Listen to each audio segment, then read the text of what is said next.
আসসালামু আলাইকুম viewers, welcome back to my channel.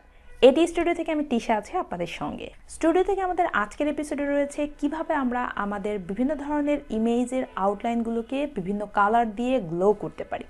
সাধারণত আজকাল ইউটিউবের অধিকাংশ থাম্বনেলে গেলেই আমরা দেখতে পারি ঠিক এই ধরনের চিত্র। আপনারা নিশ্চয়ই আমার স্ক্রিনে দেখতে পাচ্ছেন, আমি এখানে 4টি পিকচার ব্যবহার করেছি, 4 ধরনের কালার উইথ গ্লো।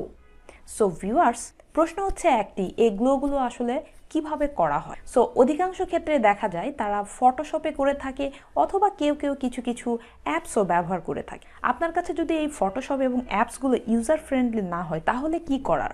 আমাদের হাতের নাগালে আছে, আমরা চাইলে খুব সহজে পাওয়ার পয়েন্টের মাধ্যমে আমাদের ইমেজগুলোকে গ্লো করতে পারি। তাহলে চলুন কথা না বাড়িয়ে সরাসরি চলে যায় মাইক্রোসফট পাওয়ার পয়েন্টের স্ক্রিনে, আর সে পর্যন্ত আমার সঙ্গেই থাকুন।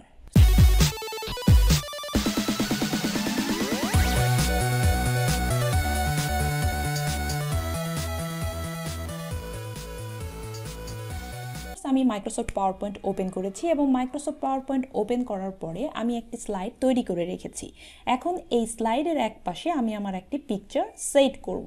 স্লাইড 2তে আমি আমার একটি ইমেজ রেখেছি, সো এটিকে কপি করে আমি স্লাইড 1-এ পেস্ট করছি। আপনি যদি আপনার যে কোনো ইমেজের বর্ডার সেট করতে চান, এটাকে গ্লো করতে চান, অবশ্যই আপনার পিকচারের ব্যাকগ্রাউন্ডটি রিমুভ করতে হবে। সো এটি করার জন্য সরাসরি আমি ফরম্যাটে ক্লিক করছি এবং ফরম্যাট থেকে রিমুভ ব্যাকগ্রাউন্ডে ক্লিক করছি এবং রিমুভ ব্যাকগ্রাউন্ডে আসার পরে আপনারা এখানে 4টি অপশন দেখতে পাবেন। সো আমি যে অংশগুলো রাখতে চাই সেটার জন্য আমাকে প্লাস সাইনটা চুজ করে আমি যে অংশটা আমার পিকচারে রাখতে চাই সেটি আমি এখানে সেট করে দিচ্ছি।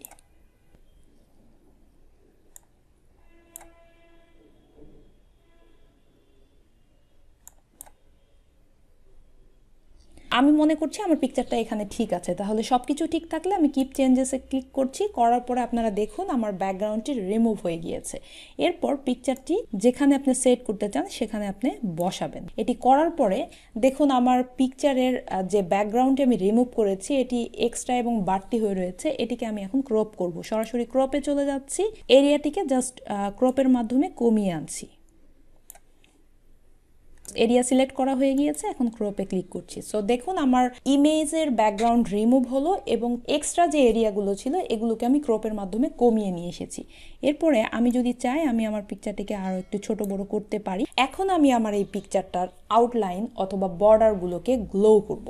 এটি করার জন্য সরাসরি আপনার পিকচারটিকে সিলেক্ট করতে হবে। আমি পিকচারটি সিলেক্ট করলাম, সিলেক্ট করার পরে মাউস থেকে রাইট বাটন ক্লিক করব।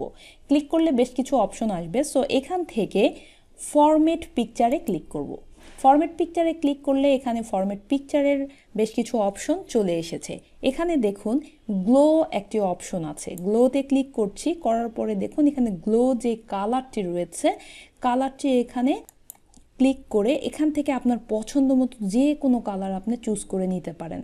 সো আমি এখান থেকে লাইট ব্লু নিচ্ছি। আপনারা দেখতেই পাচ্ছেন যে কোনো পরিশ্রম ছাড়া, কোনো ড্রয়িং ছাড়া, কোনো আঁকাআঁকি ছাড়া সরাসরি আমার পিকচারের আউটলাইনটি গ্লো হয়ে গিয়েছে। এরপরে দেখুন যে আমরা চাইলে বিভিন্ন কালার ইউজ করতে পারি আমাদের পছন্দ মতো। যে কোনো কালার আপনি এখান থেকে ইউজ করতে পারেন। এখন চলে আসছি যে কালারটা সেট করার পরে আপনি চাইলে আপনার এই আউটলাইনের যে কালারটি রয়েছে এটার গ্লোটাকে আমরা আরও একটু বেশি করতে পারি অথবা আরও একটু কম করতে পারি।